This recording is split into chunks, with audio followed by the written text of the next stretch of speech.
அருட்பெருஞ்சோதி அருட்பெருஞ்சோதி தனிப்பெரும் கருணை அருட்பெருஞ்சோதி.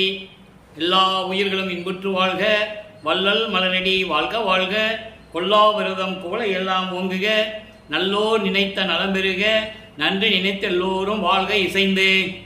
உலக மக்களே, அறிவார்ந்த அன்பர்களே, ஆண்மநேய ஒருமைப்பாடுடைய அன்பர்களே, அருட்பெருஞ்சோதி ஆண்டவருடைய திருவிளையாடலை நாம் பார்த்து கொண்டிருக்கிறோம்.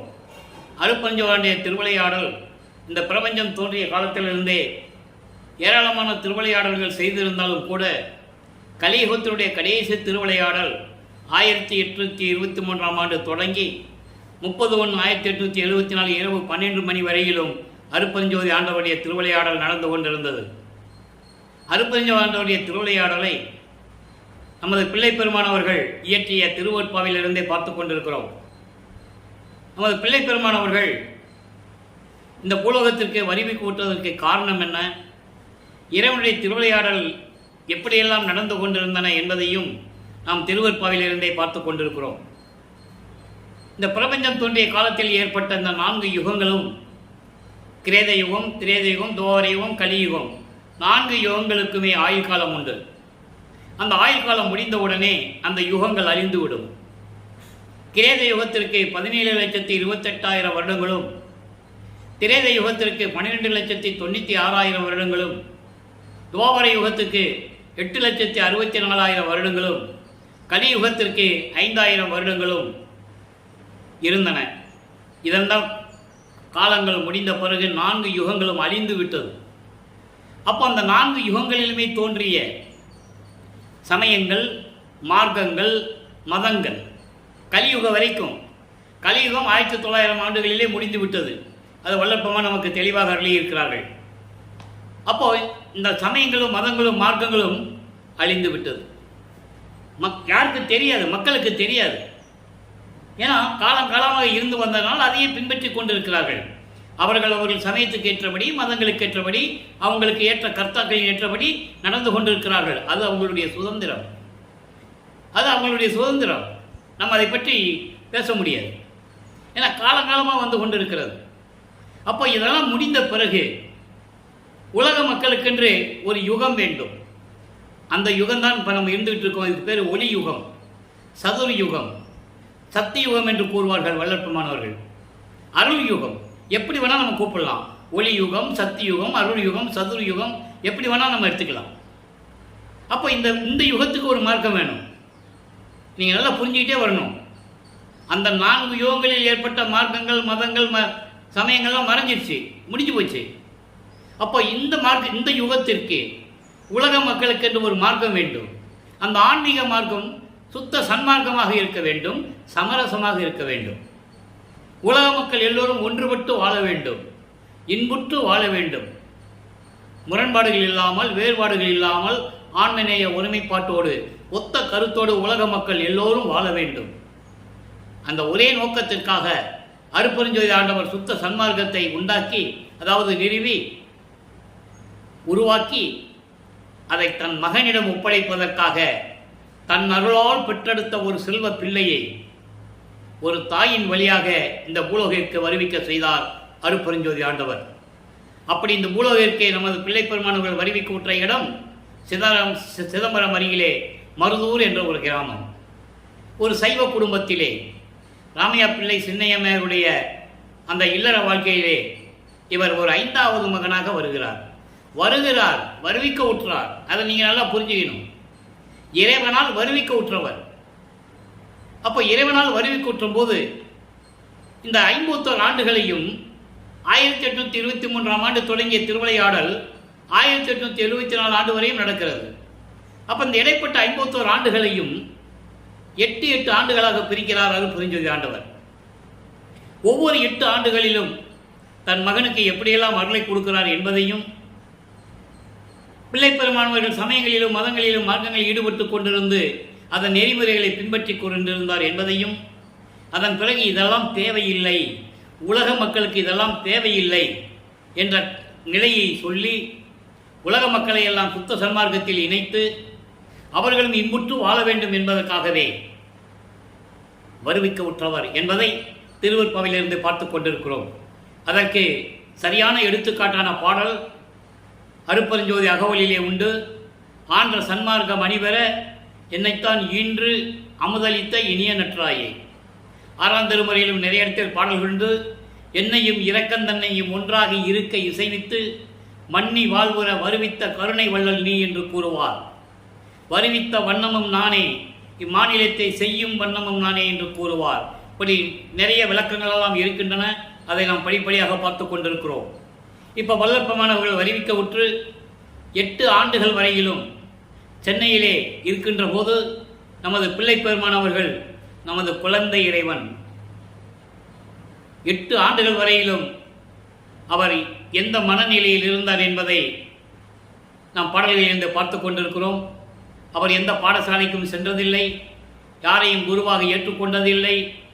இந்த நிலையில் இருக்கும்போது வல்லப்பமானவர்கள் வருவிக்க உற்று 8 ஆண்டுகள் முடிந்து விட்டது. 8 ஆண்டுகள் முடிந்து விட்டது. இந்த 8 ஆண்டுகளையும் எந்த விதமான ஒரு நிலை ஏற்படவில்லை அவருக்கு.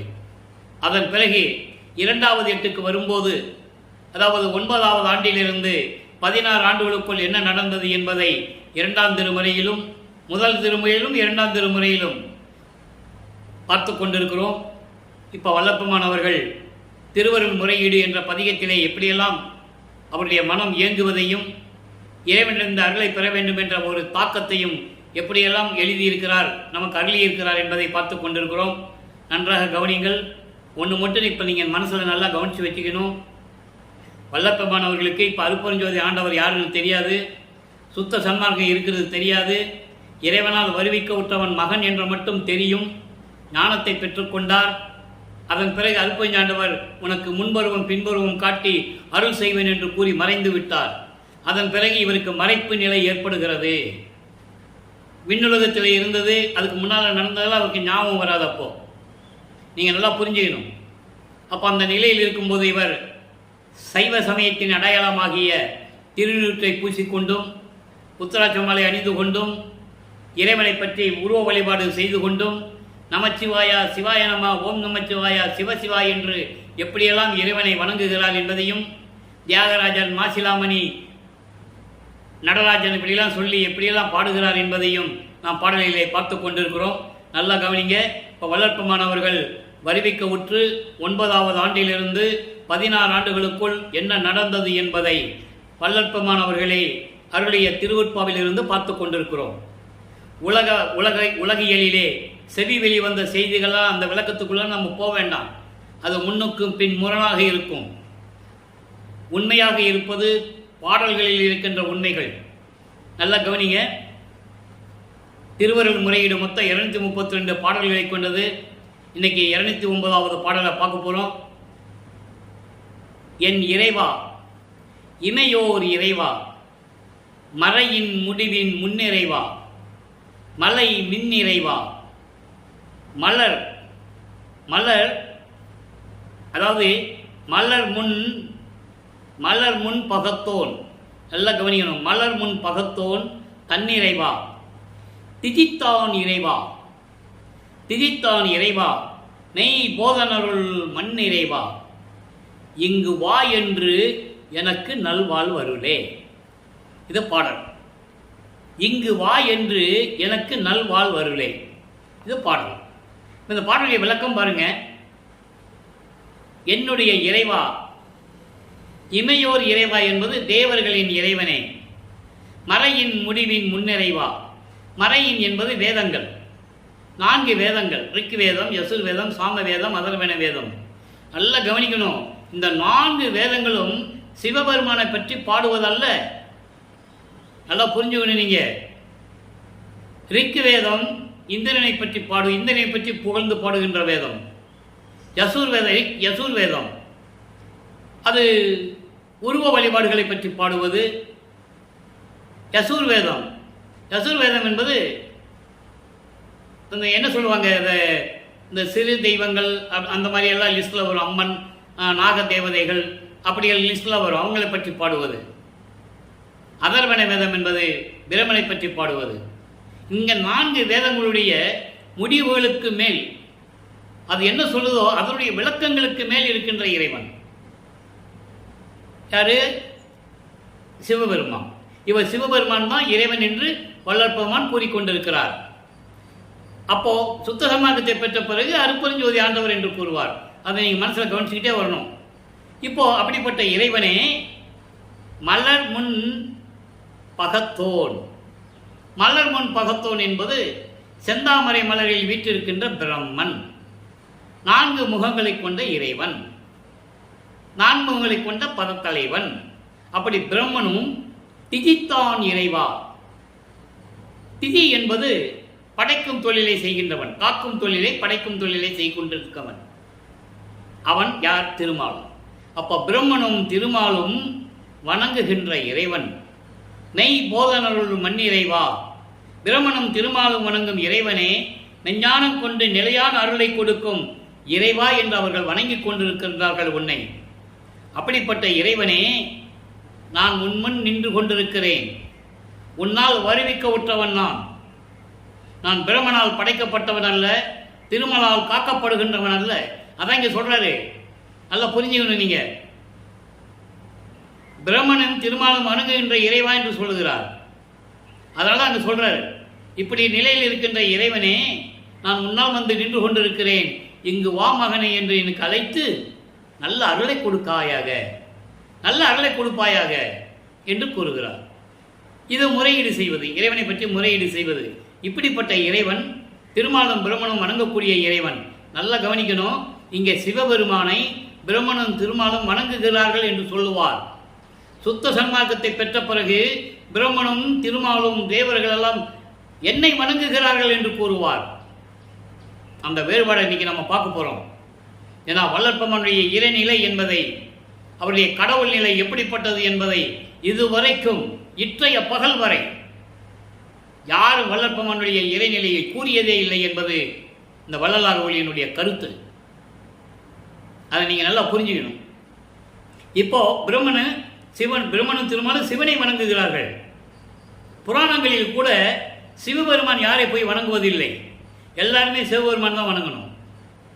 அப்போ அதை அருட்பெருஞ்சோதி ஆண்டவர் என்ற ஒரு கடவுள் இருப்பதை மறைத்து விட்டார்கள். அதான் வள்ளற்பெருமான் சொல்லுவார், பிரபஞ்சத்தின் உண்மைகள் எல்லாம் மண்மூடி மறைத்து விட்டார்கள். எல்லா ரகசியங்களையும் பூட்டி ஒரு பெட்டியை வைத்து பூட்டி வைத்தவன் ஒரு வல்லவன். அந்த பூட்டை திறக்க தான் நான் வந்திருக்கேன்னு சொல்லுவார். அப்படிப்பட்ட இறைநிலையில் உள்ளவர் வள்ளற்பெருமான். இப்போ அவருக்கு மறைப்பு நிலை இருப்பதால் சைவ சமயத்தை பின்பற்றி கொண்டு இருக்கிறார். அதை நீங்கள் மனசில் நல்லா வச்சுக்கணும். அப்போ இப்படிப்பட்ட இறைவனே எனக்கு நல்ல வாழ்வை கொடு, எனக்கு இங்கே வா மகனை என்று என்னை அழைத்து அருளை கொடுப்பதற்கு என்ன, ஏன் கஞ்சத்தனம் செய்கிற அப்படின்லாம் கேட்பாரு. அந்த பாடலை நம்ம பின்னால் பார்க்க போகிறோம். அப்போ இந்த நிலையில் இருக்கும்போது அவருக்கு 2ஆம் திருமுறை உருவாகிறது. அதாவது 13வது ஆண்டில் ஞானம் பிறந்த உடனே 13வது ஆண்டில் முதலாக திருவொற்றியூர் சொல்லுகிறார். அங்கே 2ஆம் திருமுறை உருவாகிறது. மொத்தம் 113 பதிகங்கள். 113 பதிகங்களில் இன்னைக்கு 24வது பதிகம் பார்க்க போகிறோம்.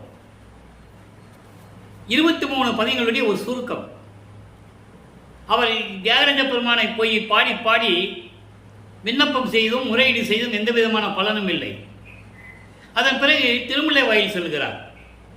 அங்கே மாசிலாமணி என்று பல பதிகங்களிலே பாடியிருக்கிறார்கள். அங்கே எந்த விதமான பலன் அவருக்கு கிடைக்கவில்லை.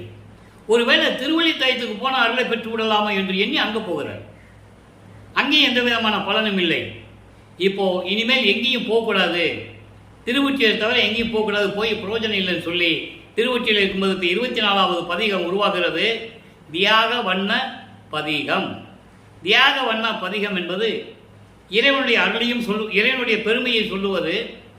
இறைவன், அதே இறைவன் எனக்கு அருளை கொடுக்காவிட்டால் நான் என்ன செய்ய முடியும் என்ற மன ஏக்கத்தை, மன கொதிப்பு, மன வருத்தத்தை எப்படி பாடல்களிலே அருளியிருக்கிறார்கள் என்பதை பார்க்க போகிறோம். இன்னைக்கு அதிலே அந்த பதிகத்திலே 2வது பாடல். தன்னார் நீ பத்தரனோடும் என் தாயோடும் தான் அமர்கின்ற கண்ணார் கோலம் கண்டு கலிப்பான் கருதும் எமக்கு, ஒரே வரி அது, எமக்கு ஒன்று அருளானேல், ஒரு அருளை கூட நீ கொடுக்காவிட்டால், பன்னார் இன்சொல் பதியம் கொண்டு படிக்காசு அளித்த பரமன் ஓர் பெண்ணார் பாகன் ஒற்றி தியாக பெருமான் பிச்சை பெருமானே. நீ எப்படிப்பட்ட இறைவனாக இருந்தாலும் சரி, எப்படிப்பட்ட இருந்தாலும் சரி, நான் உன்னால் வருவிக்க உற்றவன், உன்னால் வருவிக்க உற்றவன். நீ ஒருத்தனுக்கு படிக்காசு அளந்து கொடுத்த, பொற்காசுகள் கொடுத்த, ஒரு பெண்ணை இடது பக்கத்தில் வச்சிருக்க, திருவொற்றியூரில் இருக்கிற, செல்வ செழிப்போடு இருக்கிற, நீ எப்படி இருந்தாலும் சரி, எனக்கு நீ அருளை கொடுக்காவிட்டால் நீ ஒரு பிச்சைக்காரன், கஞ்சன். இருக்கிற அருளை கொடுக்காம நீ வச்சுக்கிட்டு என்ன பண்ண போற? நீ பிச்சை பெருமான் அப்படின்னு சொல்றாரு. இந்த பாடலை படிச்சிட்டோம், விளக்கம் பாருங்க. அதாவது குளிர்ந்த மலர், இந்த கடப்பா மலர்னு ஒரு மலர் இருக்கு, அது குளிர்ந்த மலர். எப்போ பார்த்தாலும் அந்த மலர் தக்கமான குளிர்ச்சியா இருக்கும். அப்படி மலர்களை மாலையாக சூடிக்கொண்டிருந்த முருகனும் பத்தரனோடு என்று சொல்லுகிறார். பத்தரன். அப்போ அந்த முருகனோடும் என் தாயாராகிய பார்வதியோடும் ஒன்றாக அமர்ந்திருக்கின்ற உன்னுடைய அழகான கோலத்தை நான் கண்டு மகிழ்வேன் என்று உனக்கு தெரிந்திருந்தும் கூட. எப்படி சொல்ற பாருங்க, உனக்கு தெரிந்திருந்தும் கூட. அதான் சொல்றாரு, கண்ணால் கோலம் கண்டு கலிப்பான் கருதும் எமக்கு. முருகனோடும் என் தாயார் பார்வதியோடும் நீ அமர்ந்திருக்கின்ற கோலத்தை நான் கண்டு மகிழ்வேன் என்று உனக்கு தெரிந்திருந்தும் கூட, உனக்கு தெரிந்திருந்தும் கூட அருளை, ஒரு அருளை கூட, சிறிதளவு கூட அருளை கொடுக்காவிட்டால், உன்னை பற்றி இசைகளோடு பாடிய பாடல்களை, பதியங்களை பாடிய திருஞான சம்பந்தருக்கு படிக்காசு அளந்து கொடுத்தாயே, அப்படிப்பட்ட நீ இறைவனாக இருந்தாலும் சரி, ஒரு பெண்ணை இடது பக்கமாக அமர்ந்து கொண்டு நீ திருவொற்றியூரிலே இருக்கின்ற தியாக பெருமானாக இருந்தாலும் சரி, எனக்கு நீ ஒரு பிச்சை பெருமான், நீ ஒரு பிச்சைக்காரன். எனக்கு காசே கொடுக்க மாட்டேன்ற, அங்கேயே கொடுக்க மாட்டேன்ற, என்னை இந்த பாடுபடுத்துறியேன்னு சொல்ற. எவ்வளவு அற்புதமான பதியம் பாருங்க. ஆக எனக்கு அருளை கொடுக்காவிட்டால் நீ என்ன சொத்து வச்சிருந்து, என்ன அருளை வச்சிருந்து, என்ன செல்வம் வச்சிருந்து என்ன பிரயோஜனம்? நீ ஒரு பிச்சை பெருமான் என்று கூறுகிறார். ஆக வல்லப்பெருமானவர்கள் அவருடைய மனநிலையை, அதாவது மனத்தில் இருக்கின்ற ஏக்கத்தை, வருவிக்க உற்றவனை தவிர இன்னும் அருளை கொடுக்கவில்லையே, நம்மளை தெருவில் நிற்க வைத்து விட்டானே என்று சொல்லுவார் ஒரு பாடலிலே. ஒரு பாடலை சொல்லுவார். அந்த பாடலுடைய விளக்கத்தை நம்ம பார்த்துட்டோம். எங்க திருவள்ளுவ தாயத்தில் வச்சு சொல்லுவார், கந்த துணி கட்டிட்டு இருக்க, யாரை ஏமாத்த இங்க கந்த துணி கட்டிட்டு இருக்க? நீ எனக்கு கொடு, கந்த துணியை கொடு, நானும் கந்த துணியை கட்டிட்டு நிற்கிறேன். அப்பனும் பிள்ளையும் சேர்ந்து கந்த துணி கட்டிட்டு நிற்கிறான்னு இந்த உலகம் பேசட்டும். எனக்கு ஒன்றும் இல்லை, உன்னைதான் இகழ்வார்கள், அந்த இழிச்சொல்லுக்கும் பழிச்சொல்லுக்கும் ஆளாகாதே, விரைவில் வந்து எனக்கு அருளை கொடு என்று சொல்லுவார். அந்த பதியங்கள், அற்புதமான பதியங்களை நம்ம பார்த்துட்டோம்.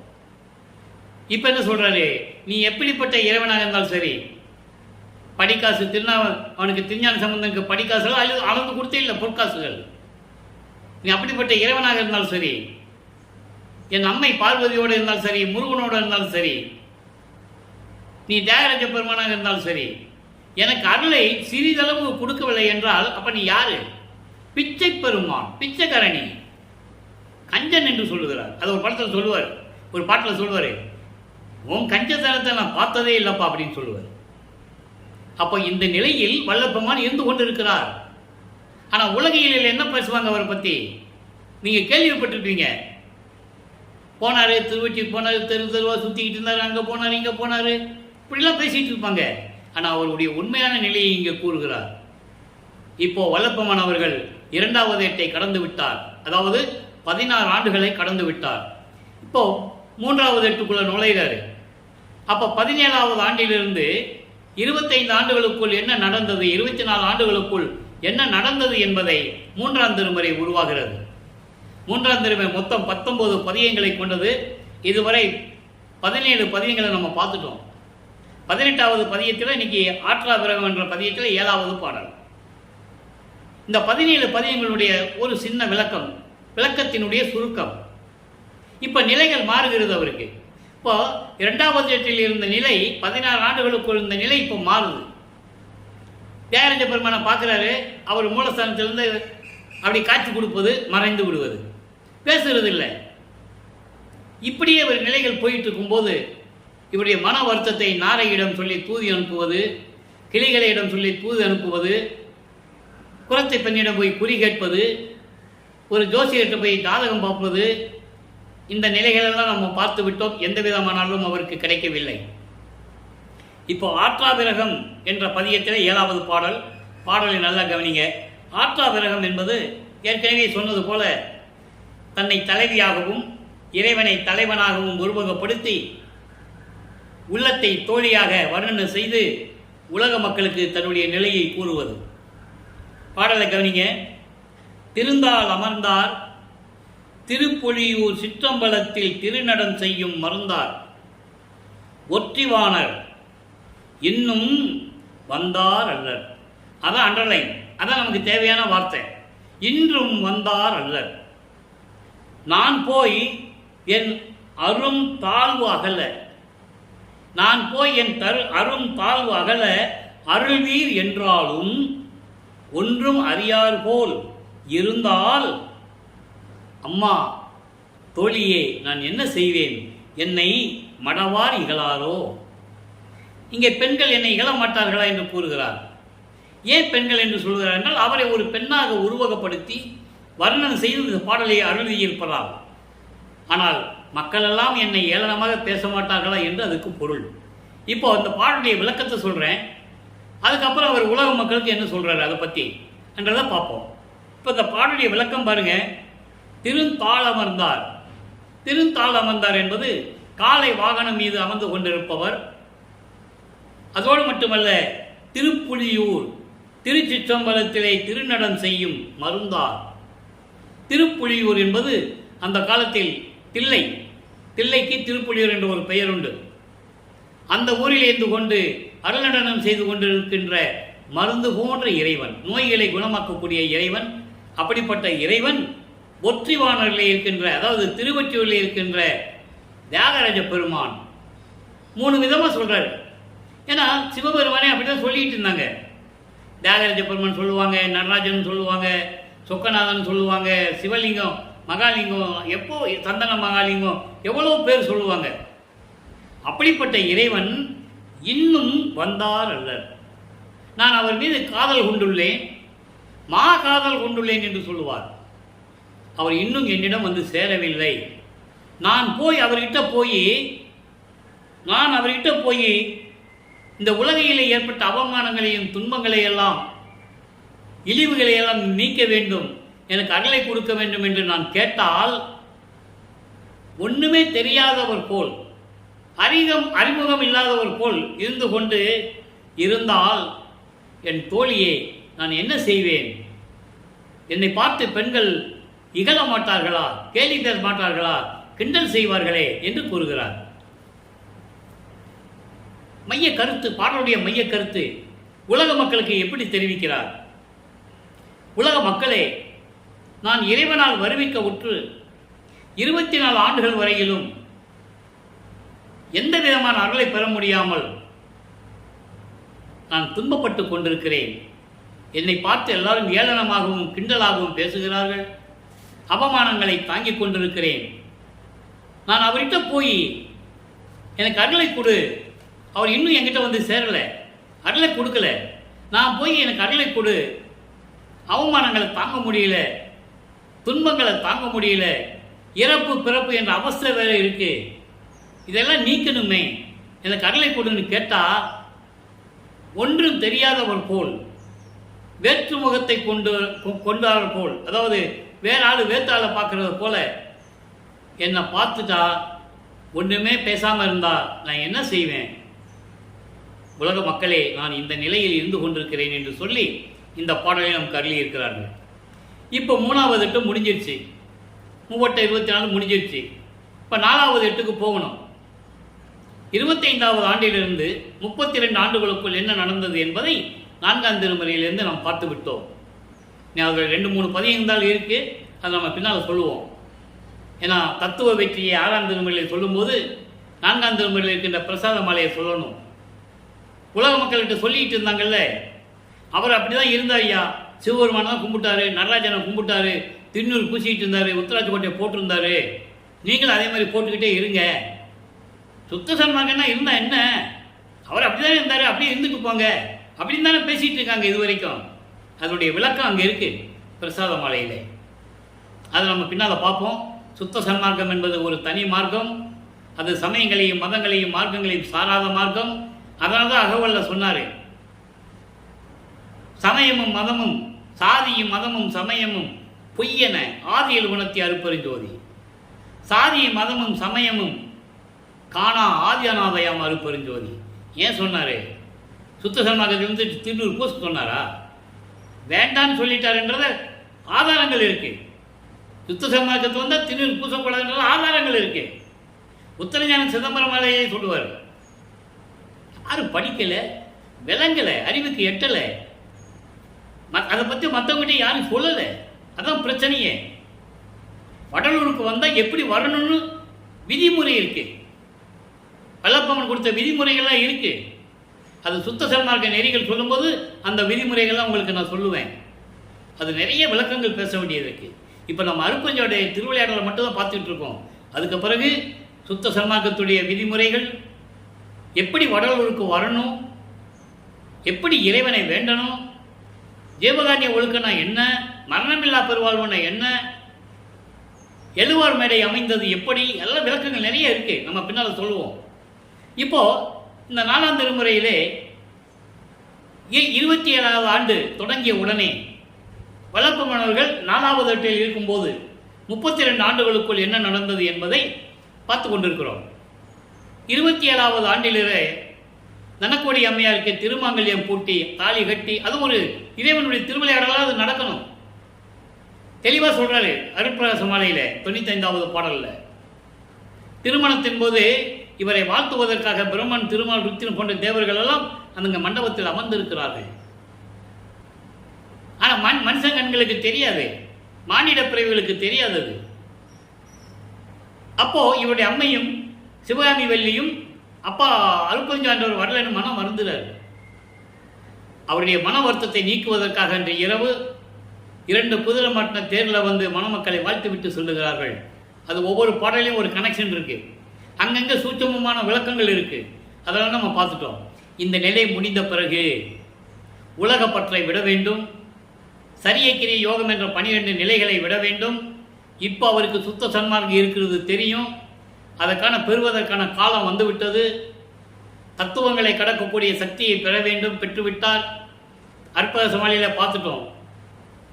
அப்போ இந்த நிலையில் இருக்கும்போது எல்லாவற்றையும் துறந்து வெள்ளாடை அணிந்து ஒரு வெள்ளாடியை முக்காடு போட்டு இவர் நேராக 5வது எட்டுக்குள் நுழைகிறார்.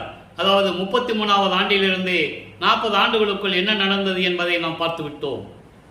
சுத்த சன்மார்க்கத்தை வாங்குவதற்காக தத்துவங்களை எல்லாம் கடந்து, அந்தங்களை கடந்து, சரியை கிரிய யோகம் என்ற 12 நிலைகளையும் கடந்து அங்கே சுத்த சிவஞான வழிக்கு சென்று கொண்டிருக்கிறார். அங்கே தன் மகனை வரவேற்கிறார் அருட்பெருஞ்சோதி ஆண்டவர். இது கதை அல்ல, கற்பனை அல்ல, திருவெட்பாவிலே இருக்கின்ற உண்மைகள். அங்கே சிங்காசனத்திலே அமர வைத்து, மகனை 2.5 நாளிகைக்குள் உனக்கு மணிமுடி சூட்ட வேண்டும், எல்லா அருளையும் கொடுக்க வேண்டும், மங்கள நீராடி புத்தாடை அணிந்து மங்கள கோலத்துடன் வருவாயாக என்று கூறுகிறார். அதெல்லாம் பாடல்களை நம்ம பார்த்துட்டோம். உடனே மகன் வந்த பிறகு மகனை கட்டி தழுவி கொஞ்சி குழாவி அவருக்கு சுத்த சன்மார்க்கத்தை கொடுத்து சாகா கல்வியை கற்றுக் கொடுத்து இதெல்லாம் அங்கே நடந்துகிட்டு இருக்கு. இங்கே என்ன சொல்லுவாங்க, அவர் எங்கே போனாருன்னு தெரியலப்பா, எங்கே ஊர் சுற்றிட்டு இருக்காருன்னு தெரியாது, எந்த ஊரில் இருக்காருன்னு தெரியாது, வர்றதுக்கு 6 மாதம் ஆகும், இல்லைன்னா 3 மாதம் ஆகும், இல்லைன்னா 10 மாதம் கூட ஆகும், 1 வருஷம் கூட ஆகும். இப்படி தான் இங்கே சொல்லிக்கிட்டு இருந்தாங்க. இப்போவும் அதான் சொல்லிக்கிட்டு இருக்காங்க, கதை மாதிரி சொல்லிக்கிட்டு இருக்காங்க. அப்படி அல்ல, அவர் அங்கே போயிட்டார் சுத்த சிவஞான வழிக்கு. அங்கே சுத்த சன்மார்க்கத்தை எப்படி வாங்கினேன்னு சொல்கிறாரு. நம்ம அதை அனுபவ மாலையில் பார்க்க போகிறோம். அனுபவ மாலையில் பார்க்க போகிறோம். அற்புதமாக இருக்கும், 100 பாடல்கள். அப்போ அந்த நிலையில் இருக்கும்போது சுத்த சன்மார்க்கத்தை பெற்றுக்கொண்டு தந்தை சொல்லுகிறார், மகனை பூலோகத்திற்கு சென்று வா. அப்போ வல்லப்பம்மன் அவர்கள் 40 ஆண்டுகளுக்குள் இருக்கிறார். இன்னும் 11 ஆண்டுகள் பாக்கி இருக்கு. நேராக கருங்குழியிலே உறைவிடமாக கொள்ளுகிறார் நமது பிள்ளை பெருமான் அவர்கள். அங்கே தந்தையும் மகனும் இனிமேல் என்ன நடக்க வேண்டும் என்பதை உரையாடுகிறார்கள். அந்த விளக்கங்களையும் நம்ம பார்த்து விட்டோம். இப்போ வல்லப்பமானவர்கள் 41வது ஆண்டிலிருந்து 48 ஆண்டுகளுக்குள் இருந்து கொண்டிருக்கிறார். அதை நம்ம பார்த்துக்கிட்டு இருக்கோம். இப்போ திருவருட்பாவிலிருந்து 41 ஆண்டுகளிலிருந்து 48 ஆண்டுகளுக்குள் என்ன நடந்ததை பார்த்துக்கிட்டு இருக்கோம். அப்போ கருங்குழியை விட்டு வெளியே வருகிறார். 9 ஆண்டுகள் அங்கே இருந்தார். இங்கே வந்து பார்வதிபுரம் மக்கள் கொடுத்த தானமாக கொடுத்த இடத்தில் ஒரே நாளிலே தர்மசாலையை நிறுவி அணை அடுப்பை ஏற்படுத்தி பசியோடு வருகின்றவர்களுக்கு பசியை போக்கிக் கொண்டிருக்கிறார் நமது இறைவன் வல்லப்பமானவர்கள். இங்கே தான் ஜீவகாரண ஒழுக்கம் உருவாகிறது. அதனுடைய விளக்கம் நம்ம பின்னால் தரப்போன்னு ஏற்கனவே சொல்லிட்டேன். 1869ஆம் ஆண்டு 1867 சாலையை நிறுவியாச்சு. தர்மசாலையை நிறுவி அங்கே பசியை போக்கிக் கொண்டிருக்கிறார். ஜீவர்களுக்கான பசியை போக்கிக் கொண்டிருக்கிறார்.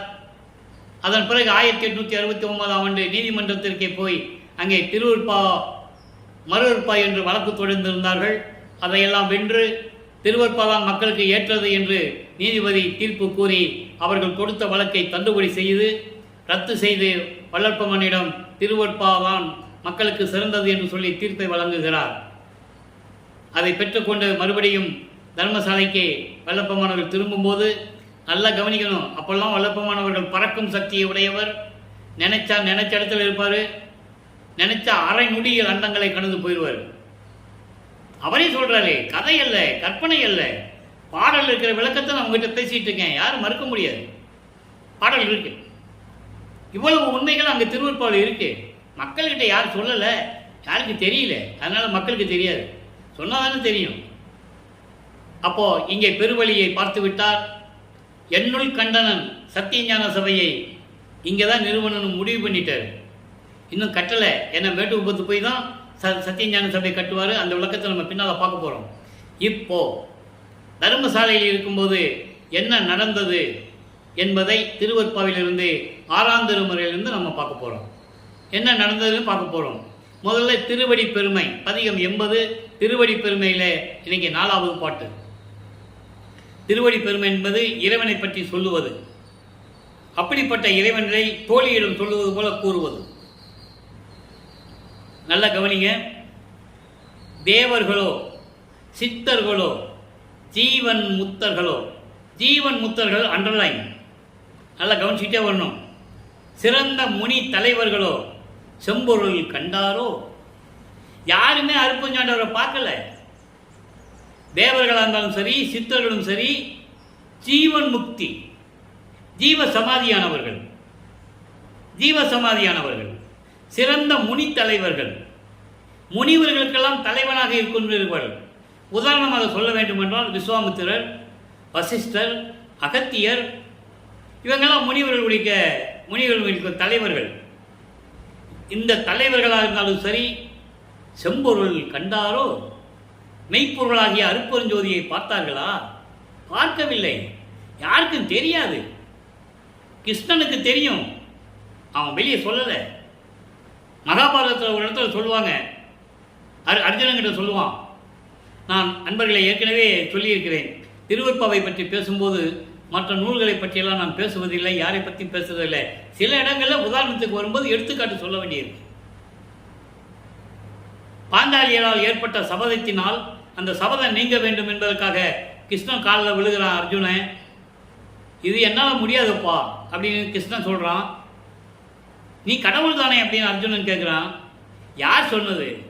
நான் இறைவனால் ஒருவனால் படைக்கப்பட்டவன், ஜோதி வடிவத்தில் இருக்கின்றவன், ஜோதி சுரூபத்தில் இருக்கின்றவன், அவனால் படைக்கப்பட்டவன் நான். நீங்களாம் கடவுள் நினைச்சுக்கிட்டு அதுக்கு நான் என்ன பண்ணுறது? எனக்கு சில சக்திகளை இறைவன் கொடுத்திருந்தான், அதனை பயன்படுத்தி கொண்டிருக்கிறேன்.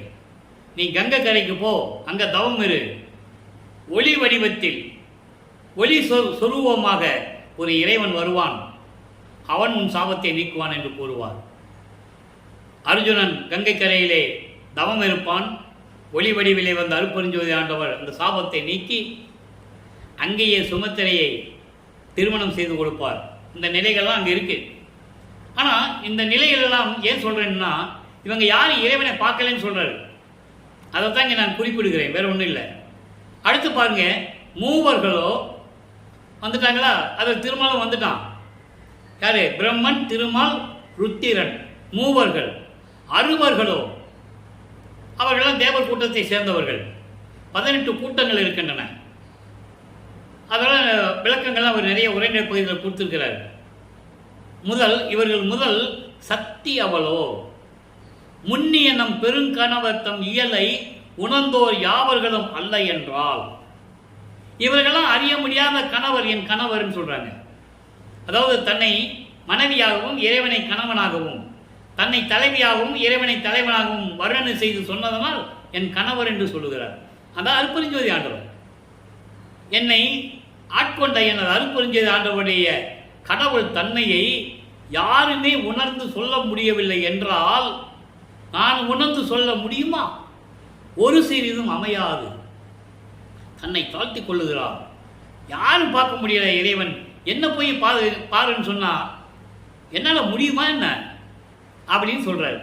சொல்லிட்டு ஆவலோடும் அன்பர்கள் போல கனக சபை நடிப்பார் அவர் பெருமை எவ்விடத்தும் அவர் அறிவார் தோழி. அவருடைய பெருமை அவருக்கு தான் தெரியும். வேறு யாரும் அவரை பார்க்கவும் முடியாது, அவருடைய பெருமையை சொல்லவும் முடியாது என்று பல பாடல்களை கூறியிருப்பார். அதே போல இந்த பாடலையும் கூறியிருக்கிறார்கள். அதனால ஒரு பாடலில் சொல்லுவார், இறைவனுடைய முடியையும் அடியை யாரும் பார்க்கல என்றதை பாடலில் சொல்லுவார். இந்த பிரம்மண திருமலை சொல்லுவார். பூத்திடும் அவனும் காத்திடும் அவனும் புல் விலங்கோடு உருக்கோடு நேடியும் ஏத்திடும் முடியும் கூத்திடும் அடியும் காண்கிலர் இன்னும் காண்கிலர் என்று சொல்லுவார். பூத்திடும் அவன்னா படைக்கும் தொழில் செய்யக்கூடிய பிரம்மனும், காக்கும் தொழில் கூடிய திருமாலும் இறைவனை பார்க்க முடியாமல், அடிய முடியும் தேடி சென்று பார்க்க முடியாமல் தங்கள் உரு மாறுகிறார்கள். பிரம்மன் அன்னப்பறவையாகவும் திருமால் பன்றியாகவும் உருவெடுத்து, இதற்காகவே திருமால் ஒரு அவதாரமே எடுத்தான், வராக அவதாரம். போய் தேடி கண்டுபிடிக்கவும் முடியல. அதை இங்க சொல்றாரு. மூவர்களும் அறுவர்களும் முதல் சக்தி கூட இறைவனுடைய உண்மையான அருள் வல்லமையை பார்க்க முடியவில்லை என்றால் நான் பார்ப்பது அவ்வளவு பெருசா? இதை சொல்லுவாரு. யாரும் பார்க்க முடியாது இப்படிய இவ்வளவு நிலையை எனக்கு கொடுத்து விட்டாயே என்று கூறுவார். அயனும் மாலும் துருவி நிற்க எனக்கே அடிமொழிகள் காட்டுவித்து அடிமை கொண்டபதியே. அந்த பாடலுடைய விளக்கத்தில் நான் ஏற்கனவே சொல்லிட்டேன். பிரம்மனும் திருமாலும் இறைவனை தேடி செல்லுகிறார்கள். துருவி நிற்க, தேடி போய் காண முடியாம கண்ணீர் விட்டு அழுது கொண்டிருக்க எனக்கு மட்டும் அடிமொழிகள் காட்டுவித்து அடிமை கொண்டபதியே என்று சொல்லுவார்.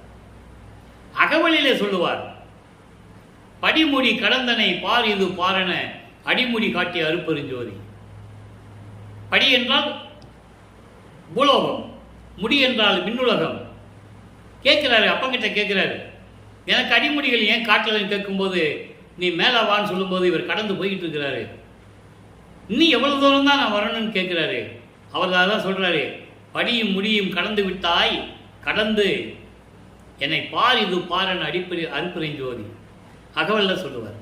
ஆக இப்படி யாரும் பார்க்க முடியாத இறைவன், அப்படிப்பட்ட இறைவனை யார் தான் பார்த்தார்கள்? பார்த்து சொல்ல முடியாது. அப்படிப்பட்ட வல்லவர்கள் யார் இருக்கிறார்கள் என்று கூறுகிறார். இப்போ அடுத்த பதிகத்தில் 105வது பதிகம், புனித குலம் பெருமாறு புகழ், உலக மக்களை சுத்த சன்மார்க்கத்துக்கு அழைப்பது. இதெல்லாம் எங்க நடக்குது? தர்மசாலையில் இருக்கும்போது நடக்குது. அப்போ அந்த நிலையில் இருக்கும்போது உலக மக்களை எப்படி கூப்பிடுறாரு? புனித குலம் என்று சொல்லுகிறார். சுத்த சன்மார்க்கத்தை நலை மரண மூப்பரியா நல்ல உடம்பினரே நற்குலத்தார் என அறியீர் நானிலத்தீர். மரணம் மூப்பு, நல்ல உடம்பை கொண்டவர்கள் நற்குலத்தார். நற்குலம் என்னது? சுத்த சன்மார்க்கம். நரை மூப்பு மரணம் கொண்ட நல்ல உடம்பை பெற்றவர்கள் யார்? சுத்த சன்மார்க்கத்தை சேர்ந்தவர்கள் என்று அறியாமல் இருக்கிறீர்களே உலக மக்களே, நான் நிலத்தீர் என்று சொல்லுகிறார். திணை வகைகள் 5 உண்டு. உலகம் 5 திணைகளை கொண்டது. குறிஞ்சி, முல்லை, மருதம், நெய்தல், பாலை. நான் நிலை ஏன் சொல்றேன்னா நெய்தலை விட்டுருவார். கடலும் கடல் சார்ந்த அந்த இடங்கள் எல்லாம் மனிதர்கள் அதிகமாக வாழ்வதில்லை. அதனால் இந்த நானிலம் என்று சொல்லுவார். குறிஞ்சி, முல்லை, மருதம், பாலை. குறிஞ்சி என்பது மலையும் மலையும் சார்ந்த இடங்கள். முல்லை என்பது காடும் காடு சார்ந்த இடம். மருதம் என்பது அதுக்கு கீழே வயல்களும் நஞ்சையும் புஞ்சையும் சேர்ந்த இடம். பாலை என்பது பாலைவனம். 4 திணைகளை சொல்வதால் நான் நிலத்தீர் என்று சொல்லுகிறார். அது இந்த பூ உலகை சொல்லுகிறார், மண்ணுலகத்தை சொல்லுகிறார். உலகத்தில் இருக்கின்ற மக்களே, நரை மூப்பு மரணம் இல்லாதவர்கள் சுத்த சன்மார்க்கத்தை சேர்ந்தவர்கள் என்று உங்களுக்கு தெரியவில்லை. நீவீர் வரையில். ஆனால் நீங்கள் மட்டும் என்ன பண்ணிட்டு இருக்கீங்க? அது சொல்கிறார் பாருங்க, நீவீர் வரையில். ஆனால் உங்கள் அளவில் என்ன பண்ணிட்டு இருக்கீங்கன்னா, உயர் குலம் என்றும் தாழ்ந்த குலம் என்றும் வகுக்கின்றீர். இதை நீங்கள் தானே படைச்சிங்க. இவன் உயர்ந்த குலத்தை சேர்ந்தவன், இவன் தாழ்ந்த குலத்தை சேர்ந்தவன், கீழ் ஜாதிக்காரன், உயர்குடிக்காரன் என்று வகுத்தது யார்? பிரித்தது யார்? நீங்கள் தானே. அதான் சொல்றாரு, நீவீர் வரையில் உயர் குலம் என்றும் தாழ்ந்த குலம் என்றும் வகுக்கின்றீர். இறைவன் படைத்தானா இவன் உயர்ந்த குலம், இவன் தாழ்ந்த குலத்தை சேர்ந்தவன் என்று இறைவன் படைத்தானா? இல்லை, நீங்களா உருவாக்கி கொண்டீர்கள். எவ்வளவு ஒரு உண்மையை தெளிவாக சொல்றாருன்னு நீங்க கவனிச்சுக்கணும். நீங்களே உருவாக்கி கொண்டீர்கள். இரு குலமும் மாண்டிட காண்கின்றீர். நீ என்ன சொல்லி என்ன பிரயோஜனம்? உயர்ந்த குலத்தில் இருக்கணும், செத்து போறான். தாழ்ந்த குலத்தில் இருக்கணும்னு செத்து போறான். அதை தானே பார்த்துட்டு இருக்கீங்க. புறையுறம் நும் குலங்கள் எல்லாம் புழுக்குலம் என்று அறிந்தே குற்றங்களும் தீமைகளும் நிறைந்த இந்த குலத்தில் எல்லாம் நீங்கள் இருந்து கொண்டிருக்கிறீர்கள் என்று அறிந்துதான் மக்கள் இப்படியெல்லாம் துன்புறுகிறார்களே, துன்பப்பட்டுக் கொண்டிருக்கிறார்கள் என்று தெரிந்துதான் புத்தமுதம் உண்டு ஓங்கும் புனித குலம் பெறவே உங்களை எல்லாம் சுத்த சன்மார்க்கத்தில் சேர்த்து, புத்த அமுதம் என்பது சுத்த சன்மார்க்கம், சுத்த சன்மார்க்கத்தில் சேர்த்து இந்த புனித குலத்தில் உங்களை சேர்த்து எல்லா இன்பங்கள் பெற வேண்டும் என்பதற்காகவே என் தந்தை உரை பெறும் என் தனி தந்தை அருள் வல்லமை படைத்த எனது தனி தந்தையாகிய அருட்பெருஞ்சோதி ஆண்டவர் வருகின்ற தருணம் வந்துவிட்டது. வந்துருச்சு. இவன்னா 3 சொல்லியிருக்கான், நான் ஏற்கனவே சொல்லியிருக்கேன். இப்போ வந்தாச்சு. இப்போ நீங்கள் என்ன பண்ணணும்? உற்றிடுவீர் உண்மை உரைத்தருளே, உற்றிடுவீர் விரைந்தே. அது ஞானசரியில் சொல்லுவார். சீக்கிரம் வாங்க சன்மார்க்கத்துன்னு சொல்லுவார். அதை நம்ம பின்னால் பார்க்க போகிறோம். மேட்டுக்குப்பனுடைய அங்கே சித்தி வளாகத்தில் வளர்ப்பமானவர்கள் உறைவிடமாக கொண்டிருந்த போது அங்கே என்ன நடந்ததுன்னு சொல்லும்போது அங்கே ஞானசரியை வரும். அதுக்கப்புறம் கொடியேற்றி, சுத்த சன்மார்க்க கொடியேற்றி எப்படி உரையாற்றினார், பேருபூதி சொன்னால் என்னன்னு வரும், கொடிப்பாட்டு அங்கே வரும். கொடிப்பாட்டு 10 பாட்டு எப்படி அது பாடினார் என்பதை நம்ம பின்னால் பார்க்க போகிறோம். அப்போது உற்றிடுவீர், சீக்கிரம் வாங்க, சீக்கிரம் வாங்க, உண்மையை உரைத்தேனே, சத்தியமாக சொல்கிறேன். ஏன் சத்தியம் என்றாரு? கடல் அருள் பெற்றவர், கடவுள் நிலையை இருக்கின்றவர், பெருங்கருணையின் கடல் யார்? வள்ளற்பெருமான். அவர் ஏன் மக்களுக்காக சத்தியம் என்றாரு? மக்கள் அறியாமையில் இருந்து கொண்டிருக்கிறார்கள், அவரை எப்படியாவது திருத்தி சுத்த சன்மார்க்கத்தில் கொண்டு வர வேண்டும் என்ற ஒரே நோக்கத்தோடு மக்களிடம் சத்தியம் செய்கிறார். சீக்கிரம் வாங்க, வந்தாச்சுன்னு சொல்றாரு. இப்போ சுத்த சிவநிலை 106வது பதிகம் சுத்த சிவநிலையில் இன்னைக்கு 22வது பாட்டு. நல்ல கவனிங்க. இப்போ என்ன சொல்லிட்டாரு? உயர்ந்த குலம் தாழ்ந்த குலம் வகுத்ததெல்லாம் நீங்கள் தான், கடவுள் கிடையாது, உண்மை அறியாமல் நீங்கள் இருந்துகிட்டு இருக்கீங்க, தந்தை வருகின்ற நேரம் வந்துருச்சு, நீங்கள் எல்லாரும் வாங்கன்னு கூப்பிட்டாரா? இப்போ சுத்த சிவநிலையில் 22வது பாடலில் என்ன சொல்கிறாரு? அதுக்கு விளக்கங்கள் இங்கே இருக்கு. சாதி குலம் என்றும் சமயம் மதம் என்றும் உப நீதி இயல் ஆச்சிரம நீட்டு என்றும் ஓதுகின்ற பேயாட்டம் எல்லாம் பிதிர்ந்து ஒளிந்தனவே. ஓதுகின்ற பேயாட்டம் எல்லாம் பிதிர்ந்து ஒளிந்தனவே, பிறர்தம் வாயாட்டம் தீர்ந்தனவே மற்ற. இது பாடல். அதாவது சாதி குலம் என்றும் சமயம் மதம் என்றும் உபநீதியியல், அதாவது இந்த இரண்டும் தான் நம்ம வாழ்க்கைக்கு துணை என்று நீங்கள் நினைத்து கொண்டிருக்கிறீர்கள். சாதி, குலம், சமயம், மதம் இதெல்லாமே தான் நமக்கு துணை என்று நீங்கள் நினைத்து கொண்டிருக்கிறீர்கள். அதோடு மட்டும் இல்லை, சன்னியாசிய வாழ்க்கையும் ஒரு உண்மையான வாழ்க்கை என்று நீங்கள் நினைத்துக் கொண்டிருக்கிறீர்கள். அது ஆச்சரியம நீட்டு என்றும். இதெல்லாம் வாழ்க்கைக்கு ஒத்து வராது. அப்படி சொல்லுகின்ற பேயாட்டம் எல்லாம் ஓதுகின்ற, இப்படி சொல்லுகின்ற பேயாட்டெல்லாம் உலக மக்கள் என்ன சொல்றாங்க? எங்களுக்கு சாதி பெருசு, குலம் பெருசு, சமயம் பெருசு, மதம் பெருசுன்னு சொல்லி ஒருத்தர் சண்டை போட்டு மாண்டு கொண்டிருக்கிறார்கள். இப்படியெல்லாம் சொல்லுகின்றவர்கள் இதுதான் எங்களுக்கு கலாச்சாரம், இதுதான் எங்கள் வாழ்க்கை என்று சொல்லிக் கொண்டிருக்கிறார்கள். இப்படி சொல்லுகின்ற பேயாட்டம் எல்லாம் பிதிர்ந்து ஒளிந்தனவே, பிதிர்ந்தன பொடி பொடியாகி மடிந்து எரிந்து சாம்பலாகிவிட்டது என்று சொல்லுகிறார். பிறர்தம் வாயாட்டம் தீர்ந்தனவே மற்று முழுவதுமாக வாய்க்கு வந்தபடியெல்லாம் பேசி பொய்களை பேசிக்கொண்டு திரிந்து இருந்த இந்த உலக மக்கள் எல்லாம் அறியாமையில் இருந்து கொண்டிருக்கிறார்கள். எல்லாமே தீர்ந்து விட்டது, எல்லாமே ஒளிந்து விட்டது முழுவதுமாக என்று கூறுகிறார். அடுத்து பாருங்க, சமாதி வற்புறுத்தல்.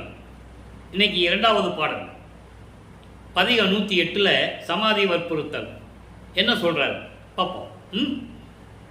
இறந்தவர்கள் யாரும் இங்கே எழுகின்ற தருணம் இதே என்று வாய்மை அறம் தலைய உரைக்கின்ற வார்த்தைகள் என் வார்த்தைகள் என்று உரைக்கின்றாரால்.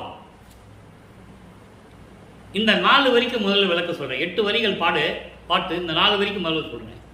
அதாவது இறந்தவர்களை பலரும், அதாவது எத்தனையோ பேர் இறந்திருக்காங்க, அவர்களையெல்லாம் இப்போ எழுப்புகின்ற தருணம் வந்துவிட்டது என்று சத்திய நிலைக்க சொல்லுமான சொற்களை நான் சொல்லுகின்ற வார்த்தைகள் என்று உரைக்கின்றாரால். அதாவது நினைக்கின்றீர்கள் அல்ல, அப்படி அல்ல. நீங்க நான் சொல்றதுன்னு நினைச்சிட்டு இருக்கீங்க. இறந்தவர்களை எழுப்புவது என்ற நிலையை நான் சொல்லுவது என்று நீங்கள் நினைத்துக் கொண்டிருக்கிறீர்கள். அப்படி அல்ல. மறந்த சிறியேன் உரைக்க வல்லேனோ, மறந்த சிறியேன். மறந்த சிறியேன் என்பது ஏற்கனவே எனக்கு மறைப்பு நிலையில் இருக்கும்போது நான் எல்லாவற்றையும் மறந்து இருந்தவன். நல்லா சொல்லு. அங்கே ஏன் மறந்த சிறியன் சொல்லுகிறார்னா, இப்போ இறந்தவர்களை எழுப்புகின்ற நேரம் வந்து விட்டது என்று சொல்லுகிறார். இறந்தவர்கள் என்பது சுத்த சன்மார்க்கத்தை பற்றி தெரிந்து கொண்டும் சுத்த சன்மார்க்கத்தை பின்பற்றாமல் இந்த பிரபஞ்சத்தில் தோன்றிய காலத்திலிருந்து எத்தனையோ பேர் இறந்து விட்டார்கள். சுத்த சன்மார்க்கம் இருக்கிறது இப்போ வந்ததில்லை, அது ஏற்கனவே இருக்கு. ஆனால் யாருக்கும் தெரியாது. அது இறைவனிடம் இருந்து கொண்டிருக்கிறது. மற்ற சமயங்களும் மதங்களும் மார்க்கங்களும் அதை உருவாக்கிய தலைவர்கள் மனிதர்களாக பிறந்து அவர்கள் உருவாக்கினார்கள். அதன் பிறகு தவம் இருந்து அருளை பெற்று பத தலைவர்களிடமும் சமய தலைவர்களிடமும் மத தலைவர்களிடமும் மார்க்கங்களுடைய தலைவர்களிடமும் அருளை பெற்றவர்கள். அதை நீங்க நல்லா புரிஞ்சுக்கணும். யாராக இருந்தாலும் சரி, அது சொல்லுவார், அருகர் புத்தர் முதல் எல்லாமே மத தலைவர்கள் என்று சொல்லுவார். பாட்டு இருக்கு. இங்க பேசக்கூடிய கருத்துக்கள் அத்தனையும் கற்பனை அல்ல, கதைகள் அல்ல. திருவருட்பாவில் இருக்கு. பிரம்மன், திருமால், ருத்திரன் யாராக இருந்தாலும் சரி அருகர் என்று சொல்லுவார். அருகர் என்பது மகாவீர் போன்றவர்கள், கர்த்தாக்கள், இறைவனால் அனுப்பப்பட்ட தூதுவர்கள், கர்த்தாக்கள் யாராக இருந்தாலும் சரி. புத்தரை தனியா சொல்லுவார். போன்ற மத தலைவர்கள் எல்லாம் இறைவனுடைய அருளை சிறிதளவு பெற்றுக்கொண்டு, ஏன்னா தியானம் இருந்திருப்பாங்க, தவம் இருந்திருப்பாங்க, இப்படியெல்லாம் இருந்து இறைவனுடைய அருள் ஒளியால் சிறிதளவு ஆற்றலை பெற்றுக்கொண்டு இந்த வையகத்துக்கும் வானத்திற்கும் மனம் போனபடி திரிந்தவர்கள். தேன் முகந்து உண்டார் போல விளையாட நின்ற சிறுபிள்ளை கூட்டம் அது என்று சொல்லுவார். சிறுபிள்ளை கூட்டம், விளையாட நின்ற சிறுபிள்ளை கூட்டம். விளையாட கூட தெரியாது அந்த பிள்ளைக்கு. அப்படிப்பட்ட யார் அந்த பிள்ளை? கை குழந்தை. கை குழந்தைக்கு என்ன தெரியும்? தேனை உள்ளங்கையில் வச்சுக்கிட்டு சாப்பிட்டாதான் இனிக்குன்னு தெரியும், நக்கி பார்த்தாதானே இனிப்பா இருக்குன்னு தெரியும். அதை பார்த்துக்கிட்டே மோந்து பார்த்து இனிப்பா இருக்கு அப்படின்னு சொன்னா அந்த நிலையில் இருக்கின்றவர்கள் இவர்கள் எல்லாம். சிறிதளவு ஆற்றலை பெற்றுக்கொண்டு வையகத்துக்கும் வானகத்திற்கும் மனம் போனபடி திரிந்தவர்கள், இயற்கைக்கு புறம்பாக நடந்து கொண்டிருந்தவர்கள். தெளிவாக சொல்றார். அந்த நிலையை இங்க சொல்றார். அந்த நிலையை இங்க சொல்றாரு. அப்படிப்பட்டவர்களையெல்லாம் சுத்த சன்மார்க்கம் தெரியாமல் இறந்தவர்களையெல்லாம் திருப்பி அவங்களுக்கு மனித பிறவி கொடுக்க வேண்டும், திருப்பி இந்த பூலோகத்தில் பிறக்க செய்ய வேண்டும். அப்ப சுத்த சன்மார்க்கத்தை சொல்லணும். அவனை சுத்த சன்மார்க்கத்தில் சேர்த்து அந்த இன்பத்தை அவன் அனுபவிக்க வேண்டும். அதான் இறந்தவர்களை எழுப்புவது. செத்தார்களை எழுப்புவது என்பது சுத்த சன்மார்க்கத்தை தெரிந்து கொண்டே பின்பற்றாமல் இருந்தவர்கள். அதனால நீங்க புரிஞ்சுக்கணும். அது அகவல்ல சொல்றாரு, நிறைய பாடல்கள் சொல்றாரு. அது விளக்கம் தனியா இருக்கு, அதை நம்ம அப்புறம் பார்க்கலாம். அப்படியெல்லாம் நான் சொல்லுகிறேன் என்று நீங்கள் நினைத்துக் கொண்டிருக்கிறீர்கள். அப்படி அல்ல. மறந்த சிறியன், அதுக்காக தான் இவ்வளவு விளக்கம் தந்தேன். இந்த மறந்த சிறியன் ஏன் சொல்றாருன்னா, எனக்கு எதுவுமே தெரியாதுப்பா, எல்லாம் மறைப்பு நிலையில் இருந்தது, அறிவில் கம்மியா இருக்கிறேன், அற்ப அறிவில் இருக்கேன்னு சொல்லுவார். பேருபதேசம் பண்ணும்போது கொடி கட்டி பேசும்போது ஒரு அன்பர் கேட்பாரு, என்ன சாமி நீங்களே திருநூறு பூசினீங்க, பட்டையை போட்டீங்க, உத்தராட்ச மாலையை போட்டுக்கிட்டு இருந்தீங்க, சிவசிவான்னு சொல்லிக்கிட்டு இருந்தீங்க, ஓ நமச்சிவான்னு சொல்லிக்கிட்டு இருந்தீங்க, இப்போ எதுவுமே இல்லைன்னு சொன்னால் எப்படி அப்படின்னு கேட்கும்போது சொல்றாரு, எனக்கு மறைப்பு நிலை இருந்தது என்று சொன்னால் இவங்களுக்கு புரியாது. நான் இறைவனால் வருவிக்கப்பட்டவன், நான் மறைப்பு நிலையில் இருந்தேன் பாப்போ அப்படின்னு சொன்னால் இவங்களுக்கு புரியாது.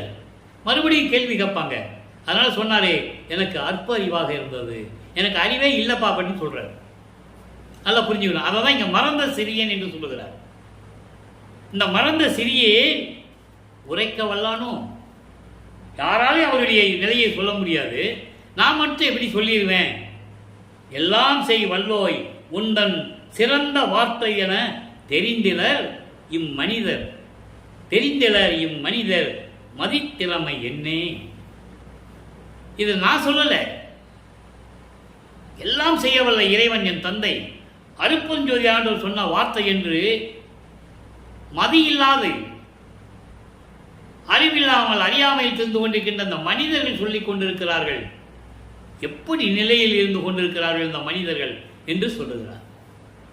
ஆக இறைவனுடைய நிலையையும் தெளிவாக கூறி, எது செஞ்சாலும் எது சொன்னாலும் அது என்னுடைய செயல் அல்ல, என்னுடைய வார்த்தைகள் அல்ல, நான் சொல்லுகின்ற வார்த்தைகள் எல்லாம் என் நாயகன் வார்த்தை என்று கூறுவார். நான் உரைத்த வார்த்தைகள் எல்லாம் என் நாயகன் வார்த்தை. அந்த விளக்கத்தை நம்ம பார்த்துட்டோம். நேத்தம் முந்தானோட பதிவில் பார்த்தோம். இதே சுத்த சிவநிலையில தான் பார்த்தோம் அதை. அப்ப இந்த நிலையில் இருக்கும்போது மக்கள் எல்லாம் இப்படி இருந்து கொண்டிருக்கிறார்களே, அறியாமல் இருந்து கொண்டிருக்கிறார்கள் என்று சொல்லி இந்த பாடலை நமக்கு அறிவிக்கிறார்கள். அடுத்து பாருங்க, 110வது பதிகம் தனித்திரு அலங்கல் 43வது பாடல். பாடலை நல்லா கவனிங்க.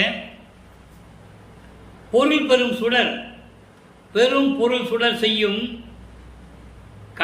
கலாந்த யோகாந்தம் புகன்ற போதாந்தம் நாதாந்தம் தெருள் பெரு வேதாந்தம் சித்தாந்தத்தினும் தித்திக்கும் தேனே.